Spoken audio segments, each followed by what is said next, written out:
tubaha amakuru meza yuzuye.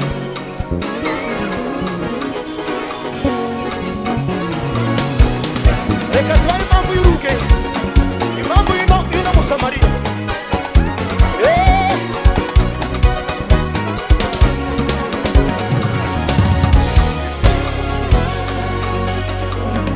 Uko niko Yesu yasanze mu byaha